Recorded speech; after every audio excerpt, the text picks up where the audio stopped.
Hey everybody, welcome to Season 2, Episode 8 of Geek.0, where just like Nvidia, we're going to give you twice the performance for less than half the money. I'm Chris. And I'm Shawn Michael. We're going to do a short little intro here today because we've got two topics to talk about that we both want to talk about pretty in depth. We're going to talk about the new video cards from Nvidia, the GTX 1070 and the GTX 1080. And then, of course, Friday, we both went and saw Captain America Civil War, and we want to go in depth and spoiler filled on what we thought of the latest Marvel flick and get our thoughts and opinions out there uh, on the movie. We both definitely liked it. I'll say that much. A little bit of a start on the spoilers. Um, but first things first, I want to talk about the. No, excuse me. I want to talk a little bit about the NVIDIA cards that are coming out. NVIDIA basically just changed the game, pardon the pun, with the unveiling on Monday of the GTX 1070 and GTX 1080. These are two cards that a lot of money had been sunk into by NVIDIA to develop these cards to provide a lot more performance at a lot lower price point. Shawn, I know you're a lot more of the expert on this type of equipment than I. I'll defer to you when I have a question about video cards. I know Nvidia has been the king of the mountain and the top of the roost and all that. Why don't you give us a little more information? Why is it such a big deal that the GTX 1070 and GTX 1080 are coming out on the market? Well, the up till now, GTX's top of the line card, which is the Titan X, has been the absolute most powerful video card on the market. It's the most potent single GPU graphics card that's ever been released ever, and it's been a big deal. And Nvidia knows it, and because of that, the Titan X still sits around the $1,200 to $1,300 mark price wise. So you're paying a premium for an incredibly premium product. What makes these two new cards such insanely good news and such a massive shock to the market is that both of these cards handily issue a smackdown to the Titan X in performance in a number of areas, and I'll go over those, but for half the price. So we're looking at two cards, the 1080, which is, keep in mind, an 8 gigabyte card, okay, that's going to Jeez. drop for $599. So when you look at that, to see that a card that is newer to the market, okay, twice as powerful as a Titan X, and it's less than half the price. That's a big deal. I apologize for that. I didn't turn the ringer down on my phone. And then the 1070, which is also handily beats the Titan X in performance, is going to run about $450. See, now I read 379. Well, we've been seeing conflicting numbers between 379. Let me clarify: the 380 or the 379 is going to be the standard edition. The 450 will be the Founders, and the 599 for the standard, and the 700 for the Founders edition. And we'll explain the difference between the Founders editions of these cards. So, for those of you who are going, what? When it comes to graphics cards, most people use them for one of three general purposes. So you've got your people who use them for gaming, okay, your hardcore gamers who are looking to push as many frames per second and get those polygon counts high and those texture rates, They want and it, they want it smooth and pretty. yeah, smooth and pretty. And then you've got your graphic professionals, people who utilize it for things like CAD, and Photoshop. Photoshop and Illustrator and things like that. Yep. And then you've got people who actually use video cards for reasons we won't go too much into depth with the math, for number crunching. Because your CPU is actually physically, the architecture of it's designed to handle running various processes on your computer and applications. But no CPU that's ever been developed is as good at crunching numbers and doing math calculations as GPUs are, or video cards. Huh. And so a lot of people, you'll find your Bitcoin miners, all of your Minecraft servers, all of those things that take massive computational power, they're actually using graphics cards to provide that math algorithm processing power. And so these three groups have been shelling out heavy duty money for these GTX, or excuse me, for these Titan X's, to have the best of the best. And this literally just changes the game for a couple of reasons. So the 1080 and the 1070 are both incredibly fast. Mm-hmm. And when I say incredibly fast, we're talking faster than dual GeForce 980s in SLI. So we're talking two of the highest end graphics cards on the market linked together, multiplying their power. These cards are faster than those. Okay. So that's a big deal. Faster than the Titan X. And to, I guess, illustrate that, when one of the tests was done at the Nvidia demonstration, they ran the new version of Doom, and that game ran at over 200 frames a second with every setting maxed to its most. Yes, every setting maxed out at 1080p. That's insane. That's absolutely insane power, especially from a card under $700. And I'll say this: I love. Don't get me wrong, I love this. I think it's great. It honestly blows my mind that Nvidia is going to put them out at this price point. Yes. Isn't that crazy? And this is where it starts to get good. Nvidia is like any other company. They're in it for the profit. So there's a healthy markup on the Titan X. Healthy. Okay. Yeah. What they're realizing is they have a technology that they've spent billions of dollars developing. As a matter of fact, the CEO, when he was making the announcement, has said that they've crossed well over $2 billion in developing this GPU. And he said, just so we can make a graphics card. And he said, I'm pretty sure you could go to Mars for that. And he's illustrating that they've made a massive investment in this, but releasing them these price points is NVIDIA's way of saying, we want to completely redefine the market. Okay, if we can get these cards at an affordable rate, we can sell far more of them. So their goal is to shut AMD's graphics division down, basically. Completely. AMD or Nvidia at this point is looking to completely dominate every aspect of the PC market. Whether you're a hardcore gamer or a mainstream gamer, they're turning these cards out at a price point where it's now feasible for someone. You look at a Titan X, you and I both, we go, yeah, it's vaporware. It's fine and dandy, but I don't have $1,300 to blow, period. These cards are now coming in at a price point in the range where people, they're not cheap, okay, by any means, but they're at price points where people can seriously go, I can make that work. And that's what makes this cool. Well, and the fact this is only the beginning. The fact that you can get the 1070 for $379 without the cooler on it. Yeah. That's about what your 980 costs now, or right around that, a little less. Well, I was just going to say that card's just over the order of twice as powerful as my card, and my card cost just a little bit more than that when I bought it. It cost $420. So, well, let me rephrase. The retail on it was $420. I got it for a little cheaper than that on sale. But still, that's massive. Yeah. And so there's what's going on here, and you made a good point. AMD is charging far less for these than they do the Titans, and that's because they have switched to a new manufacturing process. So these new Pascal GPUs are running on a 16 nanometer production, okay? And that just means that the die on the chip is produced using a 16 nanometer process. They're using FinFET technology and a brand new type of memory. It's an improved type of memory that's GDDR5X. So it actually allows for a whopping 10 gigabits a second of speed.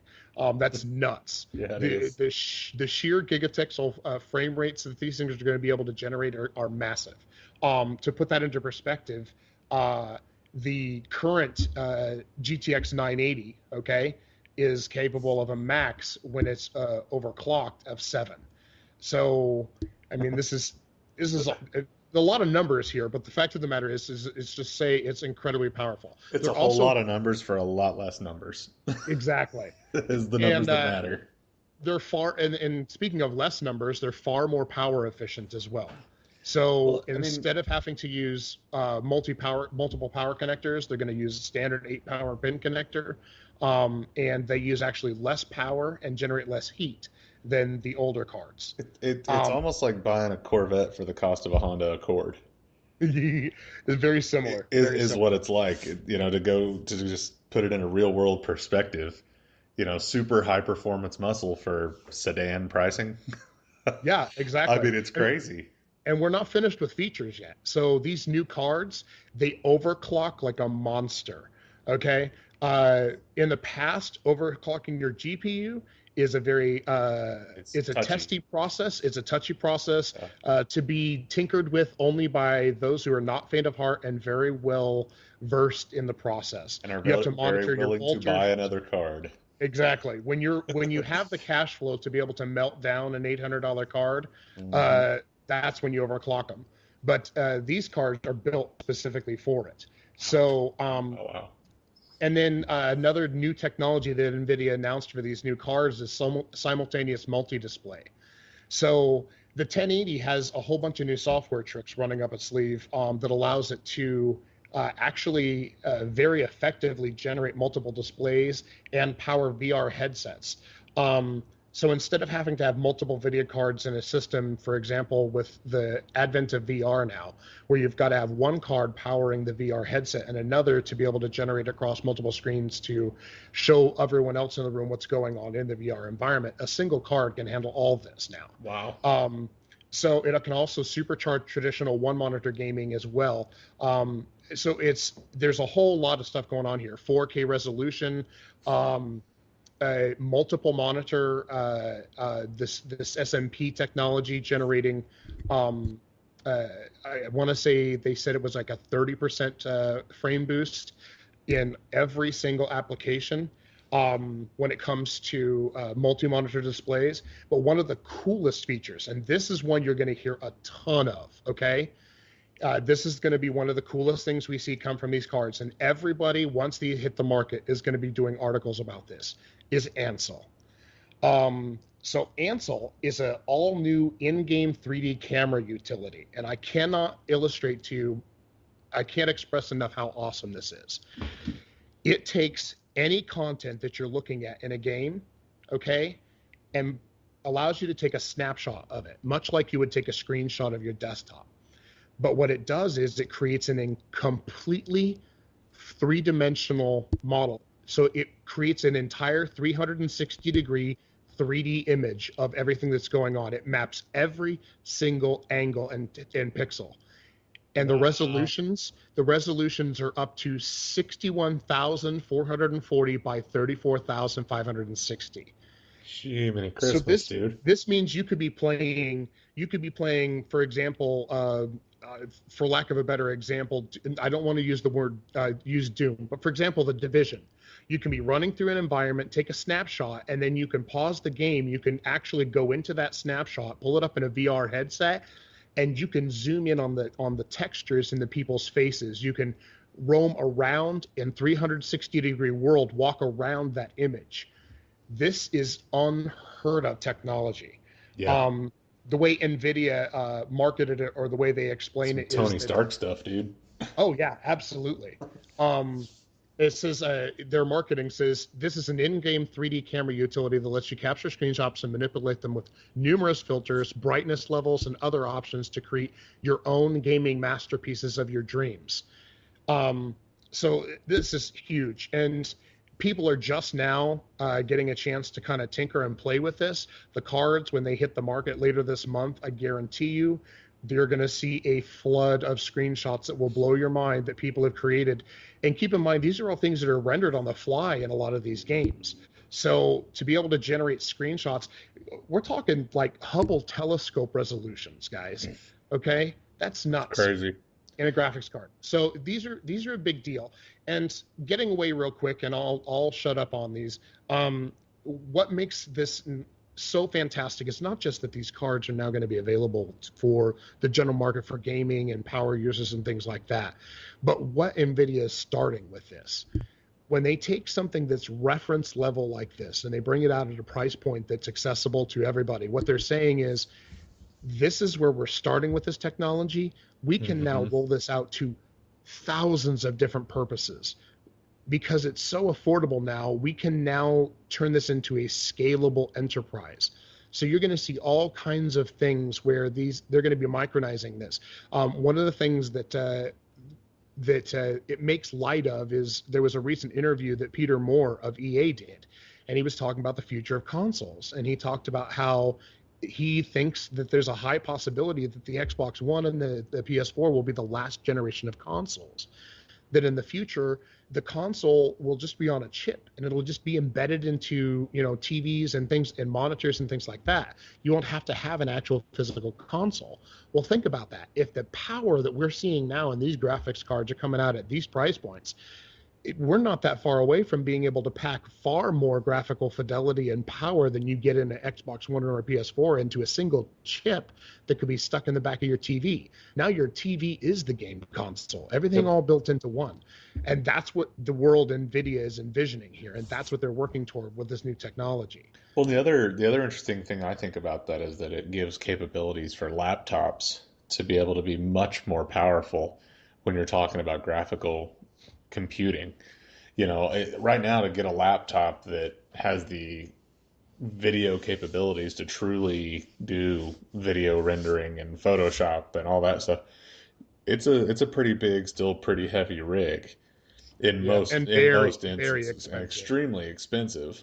The fact that they could go into a smaller version of this chip and start putting it in sub $1,000 laptops is very, very interesting to me as well.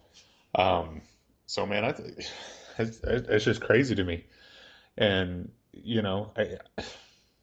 this may very well kill AMD as a provider of GPUs, because if they don't have the ability or the technology to catch up with this, and the ability, I mean, because you look, Well, I mean, hold on. And this is the other thing. Those who follow these markets, this is where competition comes in to be great. And there's one thing to be considered here.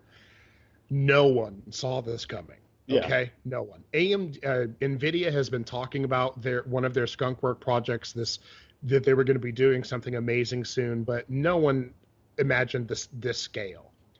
right, AMD is always watching what Nvidia does and then bringing, you know what I mean, keeping in step, if that makes sense. They're yeah. never quite leading, but they're always comparable. It's going to take AM, time to develop all this technology, and I guarantee you it's copyrighted out the oh wazoo. yeah, oh yeah. But what I was going to say is AMD's just on the verge of releasing their new Polaris GPUs, Uh-huh. which also moves to a new smaller manufacturing process. It's a 14 nanometer process, also bolstered by FinFET. So there is some speculation that There's they're also going to be releasing some really, really powerful GPUs. And AMD's products are always the second runner price-wise to NVIDIA's. So it'll be very interesting to see. I honestly don't think AMD is going to bring anything as revolutionary as these two cards to I market, don't see how they could. but I will guarantee you that these new Polaris-based GPUs are going to be very impressive, and they will most likely. I'll put it out there right now. The Polaris coming GPUs that they're going to announce will most likely stomp the current 960, 970, 980s in the dust, price for performance wise. So it's a great race is heating up here, and Nvidia just fired the biggest salvo in the entire thing. Oh So yeah. it'll be interesting to see. Well, and AMD's going to have to.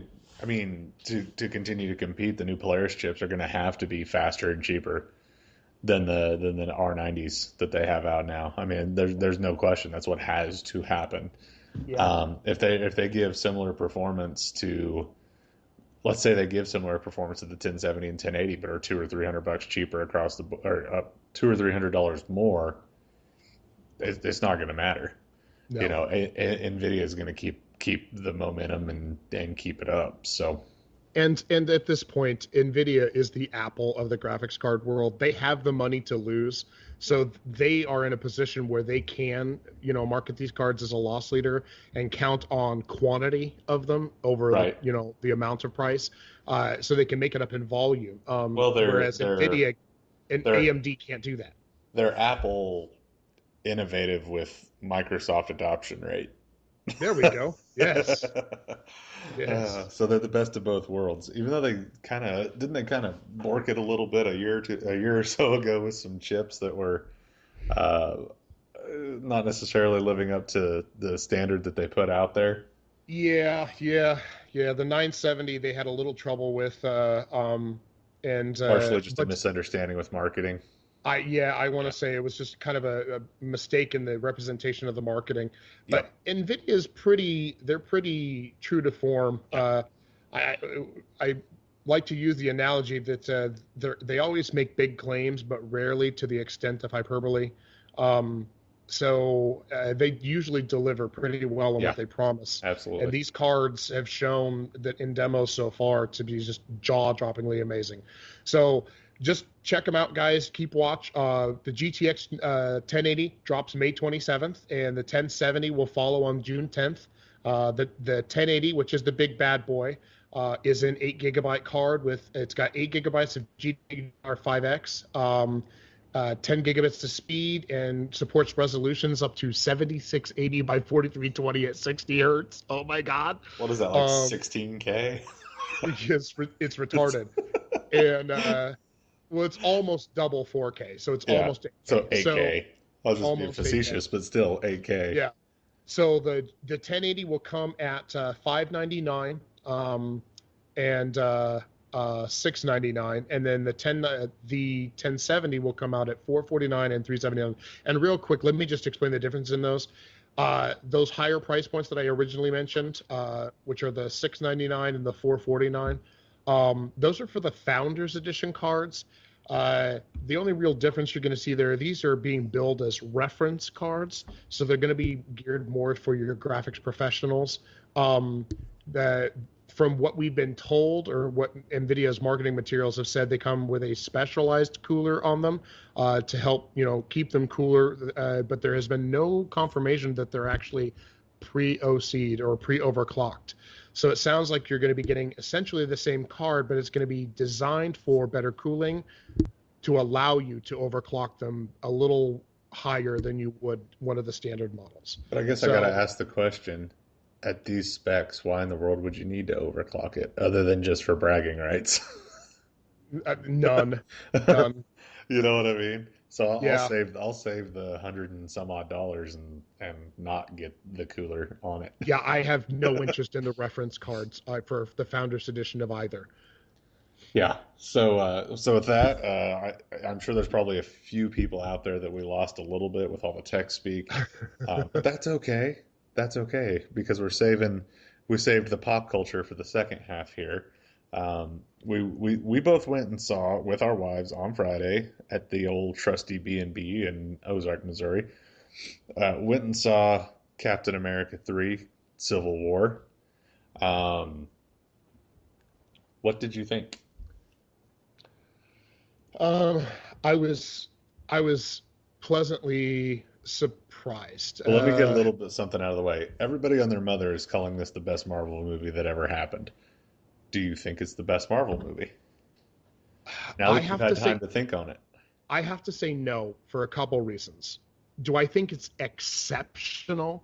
Absolutely. Yeah, me I too. think it's exceptional. I think that it delivered a number of things that they haven't really been able to get across well in any Marvel movie yet. Up till now, Marvel's franchises have been fun. They're action packed.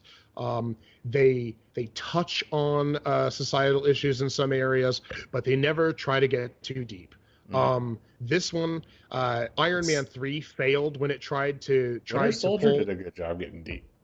It did. But this one, I didn't feel emotional at any point in it. Whereas this movie crushed me a couple times. I was like, oh my God, no. So, Yeah. they did a great job of just putting everything together, Yeah. And so I think it's a great and fantastic experience. I definitely going to say it's in the top 3 of my favorite comic book movies ever. Uh-huh. I think that the cast was fantastic. I Absolutely. do highly agree with a number of the reviewers out there who are saying that after seeing this movie, that RDJ is sort of the heartbeat and soul of the Marvel franchise. Yeah, no doubt. And I can't. I'll just say it now. I don't want to take any thunder away from you, but I got to say it now because it's my favorite part of the movie. Uh-huh. God, I love Tom Holland as Spidey. He was so good. He was so good. So good. So pitch perfect. And it sucks for the guys who are getting paid really big bucks because we know Marvel has a history of underpaying their actors and devaluing them so they can make maximum profit. Yep. But let me tell you something, it really sucks for RDJ and Chris Evans and everybody else who's making these big paychecks to have their moment completely stole by this kid who just comes on with this personality that just sucks you in and just he gets inside you, man. The kid is fantastic. Yeah, Oh my God. it was absolutely perfect. I mean, he was pitch perfect. It was great to see Spider-Man played by someone that was actually either at teenage age or very close to it. Yeah. Um, what I think I liked about him was that he brought. I mean, golly, we're 13 movies into this Marvel experience at this point after seeing Winter Soldier. And I talked about this after we watched it on Friday night that maybe I feel like maybe I'm getting a little bit of Marvel hero fatigue. I've just been seeing the same guys over and over and over and over and over and over. And it's not that they're not good movies; they are good movies. It's just that I'm starting to look for something a little bit new. And so to have Tom Holland in there, to have Paul Rudd in there, to have Black Panther in there, to have T'Challa in there, it was nice to get that added benefit. And I really liked the comic relief that both Spider-Man and Ant-Man added to the movie. Yes. I Um, will I will say this. yeah, Ant-Man, I loved the Ant-Man movie. yeah, I almost felt like he was out of his element here. In his own environment, in his own headlining movie, he comes across as the hero. He's funny. I love Paul Rudd. mhm, He's just in his element when he's the wisecracking guy. right. But you can't put him now alongside Tony Stark, Chris Evans, and Tom Holland. He's not as impactful. He almost faded into the distance unless he's in the suit. And there was actually 2 points in the movie that were fantastic with Ant-Man, Yeah, where everyone was just like, "Oh my God!" But I will second your comment there. Black Panther was fantastic. That guy yeah, is amazing. I pitch cannot wait for a perfect. dedicated Black Panther movie. Yeah, Wow. he was awesome. The costume was great. I loved the when Ant-Man. I loved that he fanboyed out over Captain America. I thought that was awesome. Yes. I loved when he decided to go giant man and go big, and just swinging planes around and smacking dudes with planes. So a little, since we're going full spoiler here, I guess we can kind of just go through what the movie was and talk about it. Um, Basically, everything has gone on through Avengers and Civil War and Age of Ultron, and New York's gotten smashed and DC's gotten smashed and Sokovia got dropped from the sky, and then this movie opens up and they're battling crossbones. It's Captain America, Falcon, Black Widow, and Wanda, because they're not allowed to call her Scarlet Witch because of the rights issues with Fox and the X-Men. Um, so Wanda Maximoff, and they trap a guy. He blows up. It blows up some people in Lagos. They ended up being from Wakanda. The UN comes together and says, "Hey, we need to sign an accord, and you all need to be kept in check." This is after Tony Stark gets shown the picture of Alfre Woodard's son, saying, "Hey, he was there on a humanitarian mission, and you guys dropped a city on his head and killed him," basically. Um, Not that it was the Avengers' fault; it was kind of Tony Stark's fault, but it's not the Avengers' fault. And then it goes from there. Tony's like, "Hey, we do need to be kept in check." Cap's like, "Hey, no, we don't need to be kept in check." So far, all I know is that the decisions we've made have been the right ones, and there's been some collateral damage, and that sucks. But what's going to happen if one of these times we feel like we do need to go out and they don't let us go out, and then something happens? So that's kind of where the whole split of the Civil War happens. They think that Bucky blew up the UN at the signing of the Sokovia Accords. And then the whole movie kind of becomes a race against time to catch Buck. You know, Cap tries to save Bucky before Iron Man can catch Bucky to turn him in and have him arrested. Uh, that's basically the plot of the movie. The Baron Zemo's in the background, kind of pulling some puppet strings, trying to figure out how to activate the Manchurian candidateness of the Winter Soldier. Speak the special words to him to turn him into like a completely submissive robot to follow commands, and it goes from there. And I read it. This bugged me. This has kind of bugged me since the trailers first unveiled, and I read an article that brought it up. When I was watching, I feel like Captain America completely switched sides between Winter Soldier and this movie. And let me explain.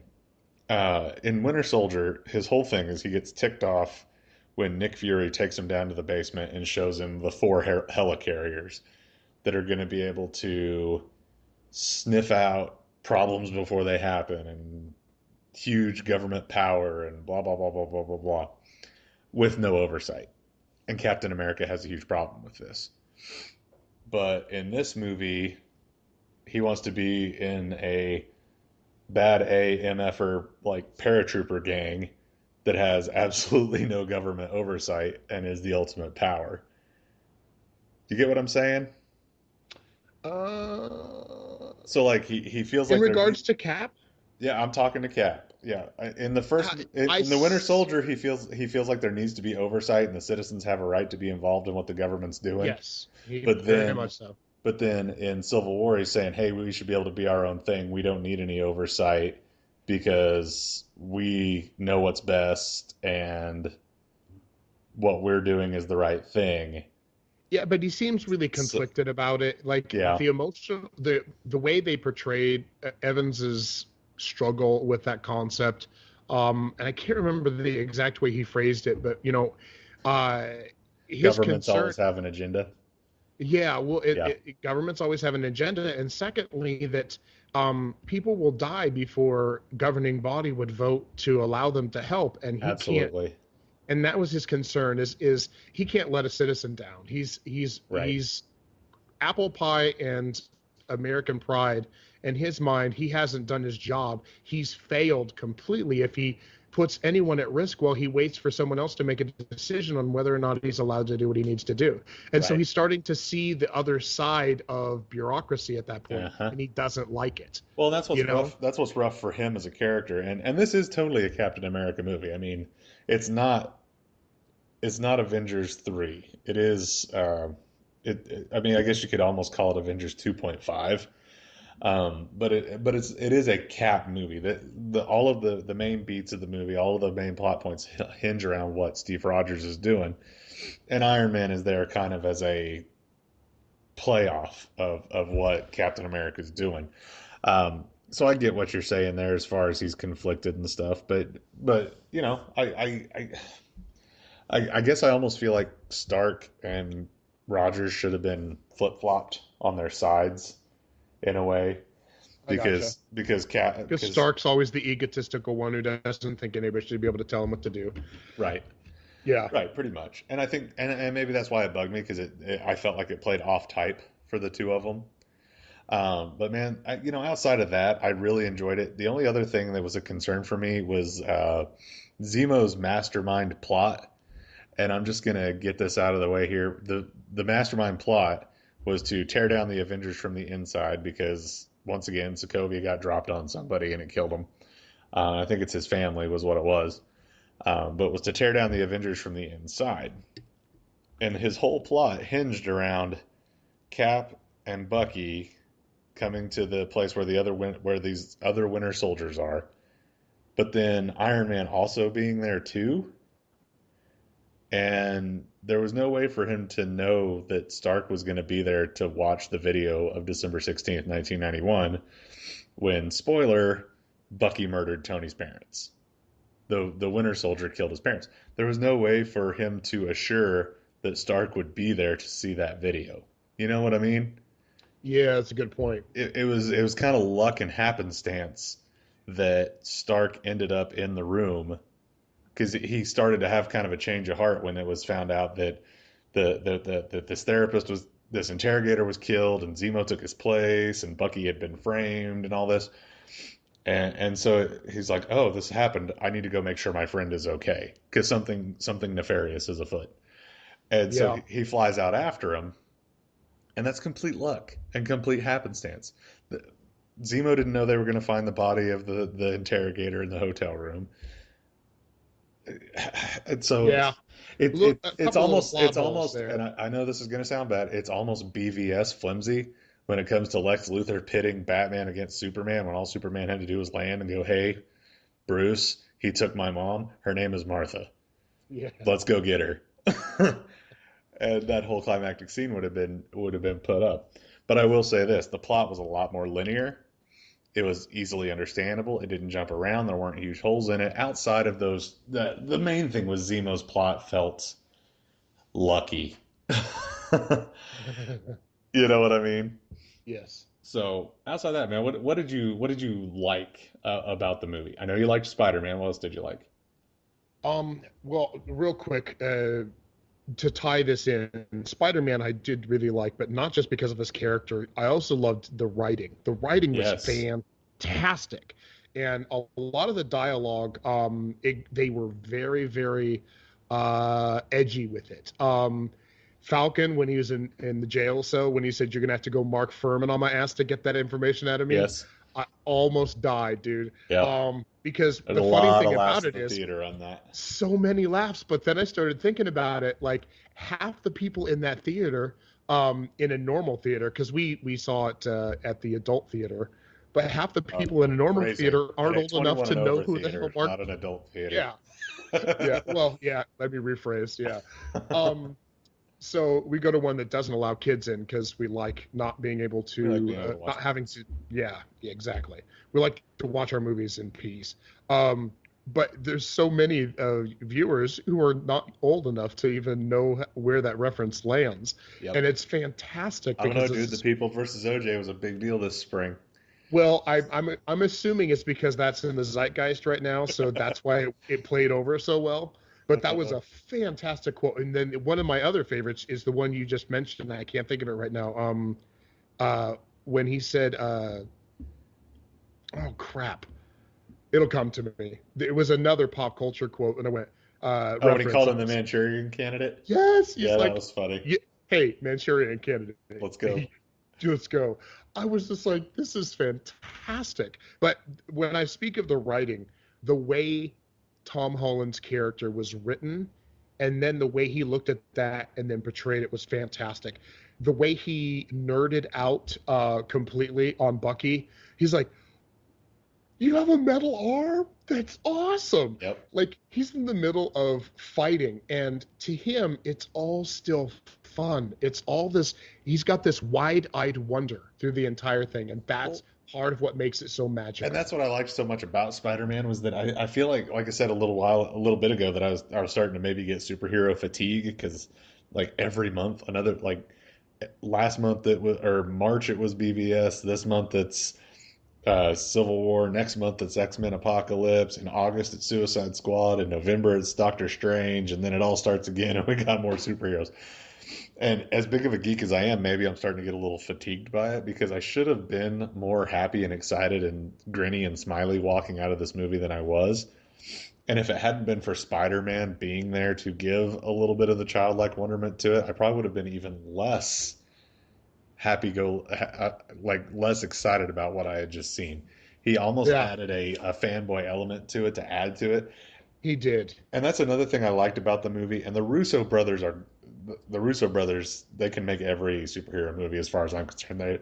They made Winter Soldier, which is my favorite, and they made this one, which is probably third. Uh, and they did an awesome job. But there's little moments of levity in this movie, even though it's a very serious movie and it's very serious in tone. There's little moments of levity that relieve the tension. There's great tension breakers, and that's something Marvel has done great over 13 movies over 8 years. Yes, Is tension breaks with a little bit of levity. The with part great where, writing. yeah, exactly. The you've got a metal arm, that's cool.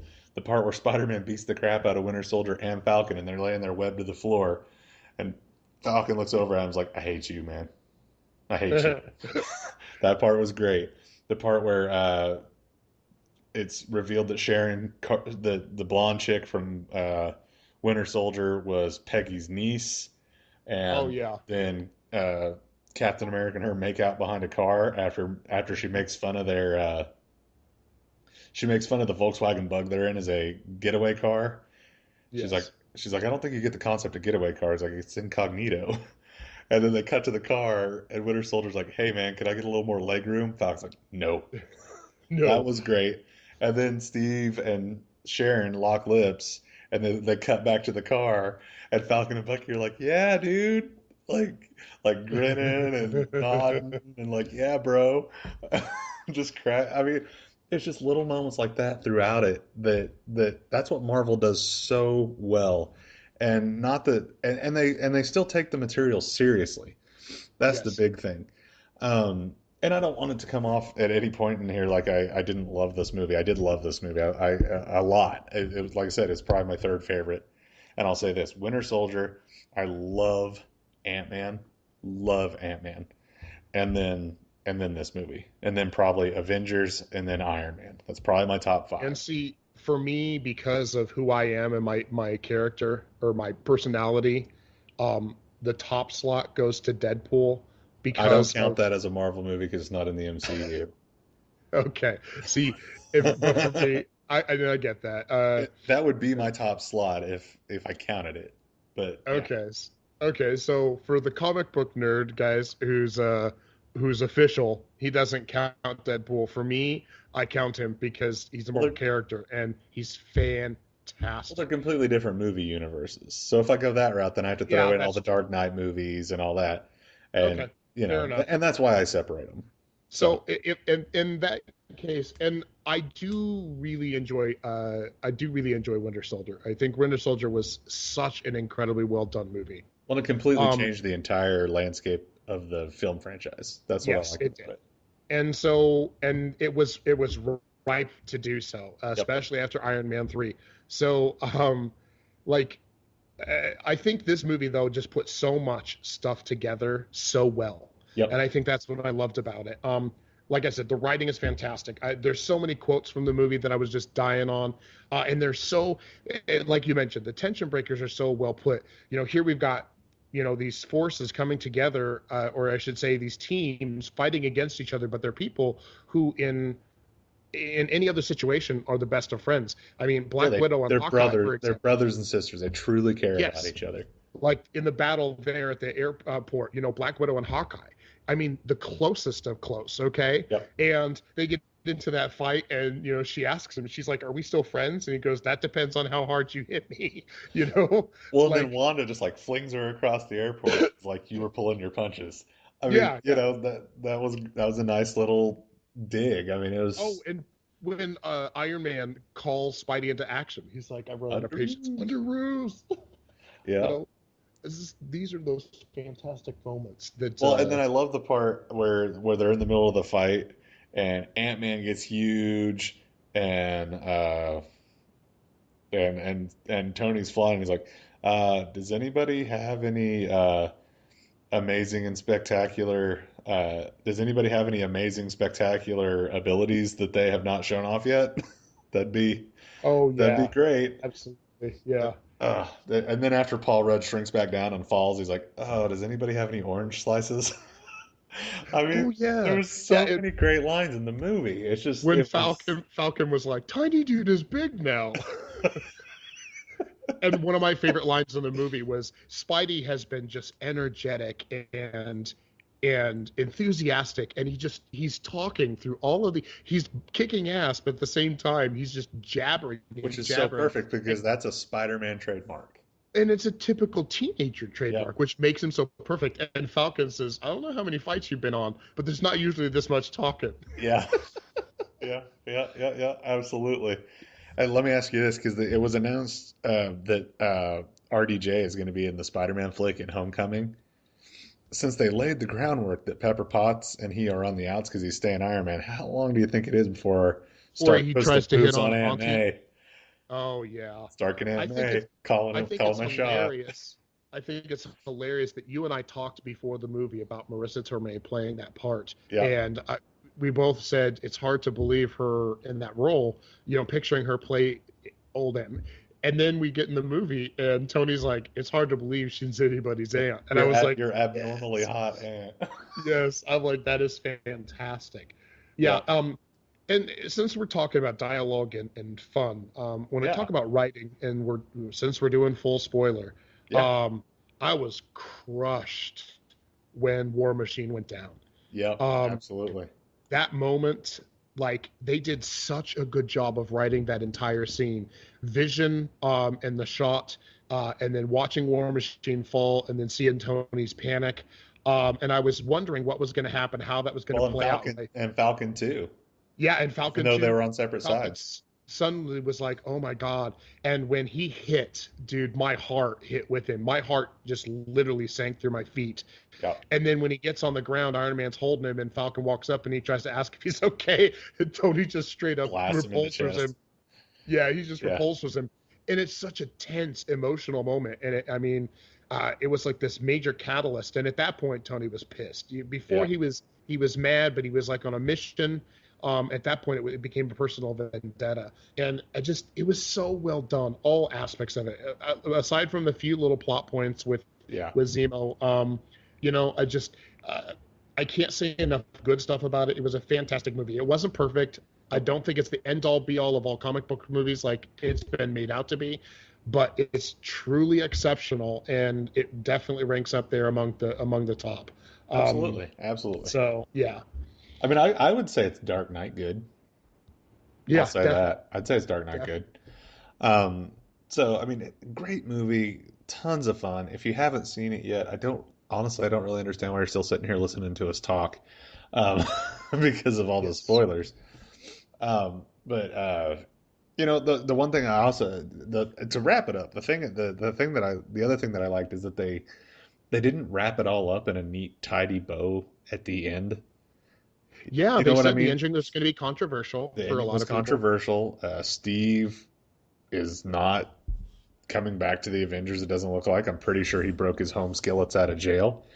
Pretty sure he broke Hawkeye, Wanda, and Falcon out of jail, so they may be fugitives now. Um, he freezes Winter Soldier up in Wakanda to until they can figure out how to deprogram him. And then I found this out today, broke my heart a little bit. Did you know that we missed another closing credit scene? Yeah, No. there was a Spider-Man scene at the very, very end of the credits that we missed. Oh And man. I heard what it was, and it's him trying to explain to Aunt Tomei that That's what? You didn't like fantastic. that? Aunt Yes. Tomei, where all his bumps and bruises and cuts are from. And she's like, "Well, was the boy at least bigger that beat you up at least bigger than you?" He's like, "Oh yeah, way, way bigger."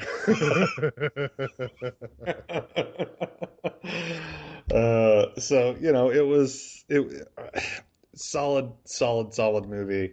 I'm glad that the Russos are in charge of Infinity War Part One and Part Two, even though they're going to have new names and all that. But very interesting. I enjoyed it a lot. I'm looking forward to seeing it. I may go see it again tomorrow night. Since I'm out traveling on my own, I may go check it out. Um, again, um, I think we got time for one last little thing, one little blurb I want to toss out there. Speaking of guys having control, apparently Ben Affleck, it's been reported, has wrestled some control of the DC universe away from Zack Snyder. Oh, that's gonna be awesome. And has been promoted to executive producer of the Justice League movies. So apparently, like you, like me, like everybody out there, Ben Affleck was not exactly thrilled with the reception that BVS got, and has decided to take it upon himself to fix it. That's awesome. And we are now talking about an Academy Award winning writer and director taking on an executive producer and input role with the DCEU. So hopefully that'll correct some of the issues that we had. Well, I fully support and I give like every ounce of my support to Ben Affleck for that. Uh-huh. What that really is more than anything is that's Warner Brothers Freaking out. sticking to their guns, and basically telling the world, well, we have full faith in Zack Snyder. He's the best, and we're going to let him helm all this stuff. Yeah. That's their way of saying, but not without some supervision. Exactly. Exactly. Exactly. Because he needs supervision. Well, and I said it 2 months ago. Well, not 2 months, month and a half ago. Let Ben Affleck be in charge. Let Zack Snyder set up the shots, and we'll be good to go. Exactly. Yep. So hopefully that's what happens, and hopefully we end up with a tone shift. Hopefully it's a little bit of levity added to it. I'm not saying it needs to go full on Marvel, but there needs to be tone breaks. So hopefully that's what'll happen. But with that, it's time for us to wrap this all up.